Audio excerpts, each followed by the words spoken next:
So share a little anecdote. After I wrote the book, the late Lawrence Rockefeller, grandson of John D. Rockefeller, of the great family, I knew of his interest in UFOs. One day I received a telephone call, and it was from his office. And his assistant said, would I be available to take a call from Lawrence Rockefeller? And I said, sure. When would he be calling? And she said, he's on the phone right now. I thought, wow. So on came Lawrence Rockefeller, who it's really hard to describe. In the 1990s, Rockefeller played a significant role in trying to advance the disclosure case with President Clinton and Hillary Clinton, both of whom were interested in UFOs and trying to get to the bottom of things, as various presidents have attempted to do. So Rockefeller had read my book. So he calls me, and he had this wonderful New England, Middle Atlantic, craggy voice. He was in his 80s at the time. He said, Mr. Thompson, and he's the other person to call me Mr. Thompson, besides my sixth grade teacher. He said, Mr. Thompson, I've got your book here, and I just want to say, you don't seem to have any enemies. And I thought, what do you mean? You don't seem to be fighting with anybody. And I said, oh, I see what you're saying. No, you're right. Well, I said, you could talk with my ex-wife. I don't think she's my enemy, but you could probably find some people not their favorite person. But yeah, I don't have enemies in this field.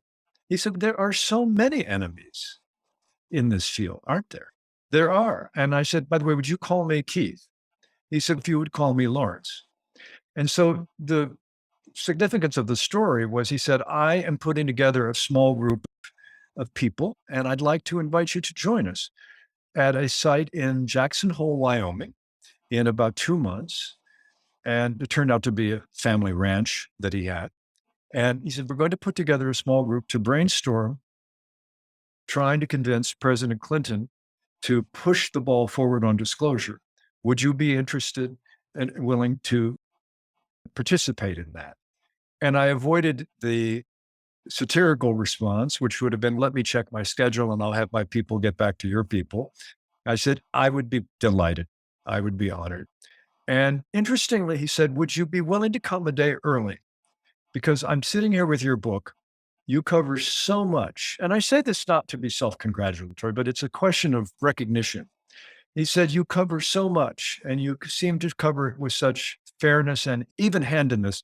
The piece I really want to explore with you and get a handle on, apart from disclosure, is what is the role of human consciousness in all of this? That is a theme of your work. And I said, it is indeed. And in fact, I explore likenesses between for example, the near-death experience and the abduction experience. I'm not the only one who's done so. Dr. Ken Ring also did so. John Mack, likenesses between the UFO experience and shamanic encounters.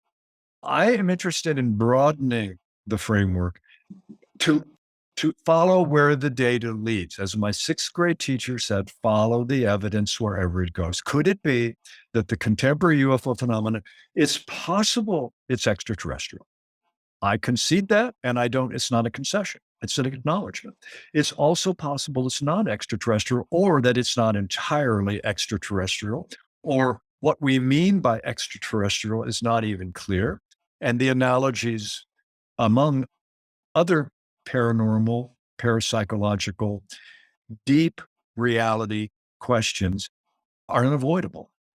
And that's so, long story short, with Rockefeller, I went to this conference. He did attempt to push the ball forward with the disclosure,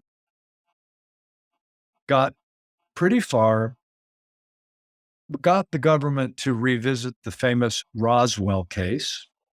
And we could talk about the Roswell crash if you'd like, just to sort of put that on the table. But that was the one that we decided at Jackson Hole to keep the conversation very focused, try to use Roswell as the paradigm case for disclosure. The long and short of it was that the people in the Department of Defense and the Air Force, in effect, saw us coming. And they knew that Roswell was going to be the focal point. And so they said, yes, we'll look. and we'll let you know what we find. Sure enough, they reported back, we looked, we haven't found anything. And so that really became the end as far as Rockefeller was able to take it. What was discovered, though, was that a large amount of data, paperwork associated with the Roswell crash, something in 1947 in early July crashed near Roswell. It's widely suspected by many in the UFO research field to have been an aircraft, a flying saucer recovered, partly because the Air Force or the Army, the military, Pentagon came forward saying a disc has been recovered at Roswell. That was their original acknowledgement. Mhm. One of the discs, flying discs, has been recovered. The next day they said, oh, we looked more carefully. It wasn't a disc. It was a confusion. It was a weather balloon.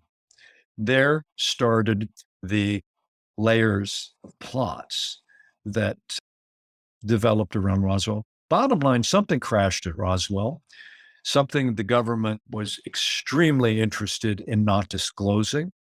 They sent, it was either, if it wasn't a flying saucer in the sense that we understand, it was some kind of military intelligence event that went very wrong and that they wanted to cover up with just as much reason.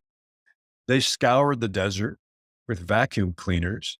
They threatened people in Roswell, if you're holding on to any of the debris, you need to turn it in. Again, this is the phenomenon at work. It's a phenomenon that conceals itself by its very manner of revealing itself. And that kind of an impasse or that kind of stalemate between events that happen, are witnessed, and then we're told, no, you didn't see that. It didn't happen. It was all a mistake. It was something else. Go back home. Go back to work. The impasse, the sense of deadlock or stalemate that grows in that space is a space in which metaphysical, spiritual, mythological imagination runs rampant. And that's why I subtitled my first book, UFOs and the Mythic Imagination, because the phenomenon lends itself to truly mythic and archetypal explanations, especially when we don't get the straight story about real events. So much here. I mean, so rich. Thank you for taking us through this. Talking about Roswell, it just jogged my memory that last year, I think it was maybe a little over a year ago, in perhaps the height of the pandemic during the lockdowns, that I'm going to watch it a little bit, but there was a whole mass of people who went to Area 51, which is associated with Roswell, where there's definitely a military base and a lot of other things, perhaps experiments and new technologies are happening around that area. But anyways, people did swarm there, a big mass of people. And there was a little bit of a conversation between the military and the people. At least it was in the news, and everybody's eyes, at least my eyes, were on the screen as to what is going to happen. But do you remember that event when that was happening? I do remember it was considered that this could be a real crisis, because if the number of people that did develop, if it became something like a Burning Man Yes. event or a Woodstock event, it could have led to a serious crisis. Look, I don't know. I don't know what goes on in Area 51. It's certainly related to testing of military craft. And I do know we're in a phase right now. I've written about this regularly. One of the recurring motifs of the UFO phenomenon is something like this. Any day now, the lid on the government cover-up is going to blow sky high. That idea first was expressed in the late 1940s when Donald Keyhoe of the Pentagon came forward to write a book to say that UFOs are real. Government has the answers, and we're just about ready to have the full disclosure. The full disclosure motif has continued to play itself out, but it doesn't play itself out. There's no full disclosure. But we're about to, we seem to be approaching a new turn in the mythology, if you will. And I use mythology, and let me just address that issue. We use the word myth in two ways in this culture. One is we say, oh, that's just a myth, meaning it's not true. But another way that myth is meaningful is to refer to, yes, It's a very deep level of truth. Something that is mythically true speaks to very deep levels of consciousness, of the psyche. And so it's not the same as falsehood, but we have an ambivalence in the way we use the word myth. Now, I tend to use it in a positive sense. When I say that the disclosure myth, I don't mean that the disclosure is not going to happen and it's only a myth. But in any case, we're approaching a new round of in the motif of disclosure that centers about the fact that Congress is about ready to, according to speculation, the new legislation will enable people who are within the military, who are within intelligence and in aerospace industry positions or have been and have top secret, have classification commitments to keep things classified. They're going to be pardoned, or they're going to be given a kind of amnesty or immunity to come forward and tell the truth about recovered flying saucers and alien corpses. And so there's a new round of expectation that any day now, disclosure will happen. It is different. There's something more tangible, and that is the fact that apparently immunity will be offered. But will those who are supposedly in the know going to be able to come forward with smoking gun? It's very deep. Who knows where it's buried, right? One of the ideas is that the government, let's just say things did crash. There were crashed saucers that were recovered. It appears that according to whomever you believe, the stuff has been offloaded into aerospace industries to keep custody of, which really is a remarkable situation because that creates a very strange question of jurisdiction, because aerospace companies are not government companies, but they have quasi-government status.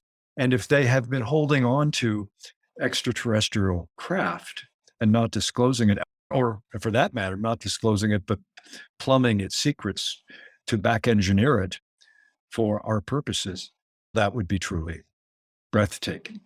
And it so far does not happen.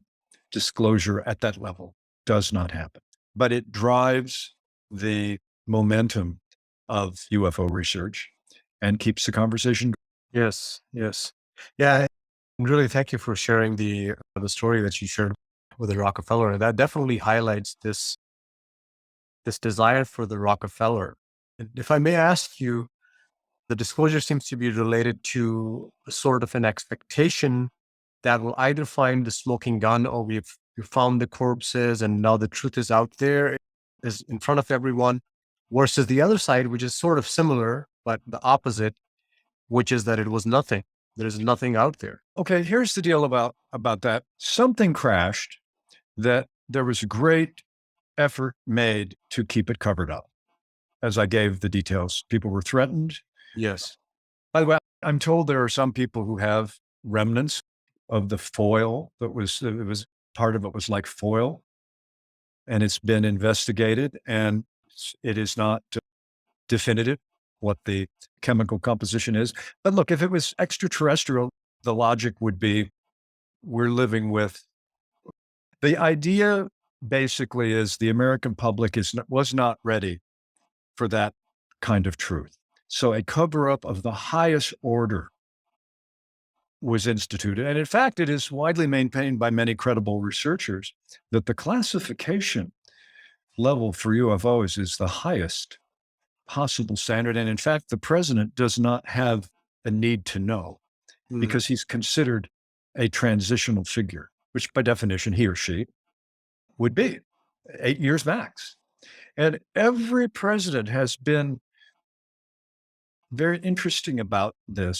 Obama has had more fun with it. He goes on the late night talk shows and plays with it more openly than the others. And Bill Clinton has played with it too. But apparently, well, with Clinton, here's what happened. We asked the Air Force to investigate itself. They did, and they came back and said, there's really nothing. It was a weather balloon, as we've said, and there's no evidence that to the contrary. But I will tell you that there's very strong indication that all of the papers from that period have just disappeared. So, I mean, and the papers just don't disappear. So if it was either extraterrestrial craft and the idea was the public is not ready for it, or at the time it was something related to Hiroshima, Nagasaki, the atomic secrets. If that was the case, you could understand why it was hidden at the time. Why is it still hidden? What was it? We found out a lot of things our government has done. We know about Watergate because Woodward and Bernstein stayed with the story and uncovered the facts. And we found that President Nixon was orchestrating a criminal conspiracy to cover up the facts. That's a violation of the law. He got a chance to resign and he took it. But so anyway, so it's unclear, but Roswell lives as an example of it is the paradigm case for some people in UFO research. At this point, I wouldn't bet heavily on a significant disclosure on Roswell. All of the principals are dead. It is pretty much of a cold case as far as I can tell, but it's possible if there is a secret being held about extraterrestrial evidence, and if somebody has some kind of evidence related to that. I mean, there are good stories that alien cadavers were taken away and that small coffins were ordered, and that and there are people who claim to have seen them before they died, seen the alien bodies. But there are also pretty substantial efforts to answer each. The skeptics have answered each of those points, not to the satisfaction of pro Roswell researchers, but sufficient to negate the conversation and to keep it alive.